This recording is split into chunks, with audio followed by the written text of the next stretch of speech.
થોડા ટાઈમ પહેલા હું એક વેડિંગ અટેન્ડ કરવા માટે ગઈ હતી અને ત્યાં મારી સાથે બીજા 4-5 લોકો પણ એ વેડિંગ અટેન્ડ કરવા માટે આવવાના હતા. જેવા હું એ સિટીની અંદર એન્ટર થઈ પછી અમે લોકો એક કોફી શોપ પર મળ્યા અને બધા આવી ગયા પછી અમે એક સ્પોટ પર જવા માટે રવાના થયા જ્યાં વેડિંગ થવાના હતા. ત્યાં ગયા પછી બહુ મજા મસ્તી કરી, આખું વેડિંગ એન્જોય કર્યું. પણ એ દરમિયાન મારું એક આઉટફિટ કોઈ કારણસર સ્પોઇલ થઈ ગયું હતું, જે હવે હું પહેરી શકું એમ હતું નહીં.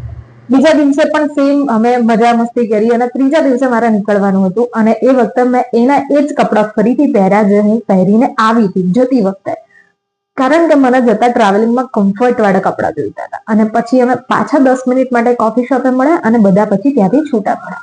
હવે 10 મિનિટ માટે મળ્યા ને ત્યારે મને એવું થયું કે યાર પેલા અંકલ જે મારી સામે જોયો હતા એમને એવું જ લાગતું છે કે આ કાલે 2 દિવસ પહેલા પણ આ જ આઉટફિટમાં હતી ને અત્યારે પણ એ જ આઉટફિટમાં છે. અને આવું મારે બોલાઈ ગયું બધા વચ્ચે અને સમહાઉ બધા એવા રિએક્શન આપ્યા વિચ ઇઝ નોટ એક્સપેક્ટેડ.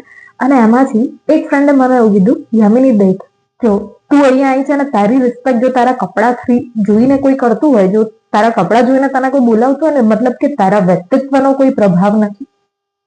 તમને રિસ્પેક્ટ જો તમારા વ્યક્તિત્વ થ્રુ મળે કંઈ પણ તો એ તમારું છે. બાકી કપડા જોઈને તને કોઈ રિસ્પેક્ટ આપે મતલબ તારા વ્યક્તિત્વની કોઈ વેલ્યુ નથી. એટલે બીજી વાર આવું કંઈ પણ વિચાર આવે તો વિચારી લેવું કે અહીંયા મહત્વ મારું છે, મારા વ્યક્તિત્વનું છે કે આ કપડાનું છે જે મેં પહેર્યા છે. ये था आज का किस्सा बाय यामिनी. में आज का किस्सा मिलता है अगले वीडियो में, तब तक के लिए stay tuned, stay connected with me.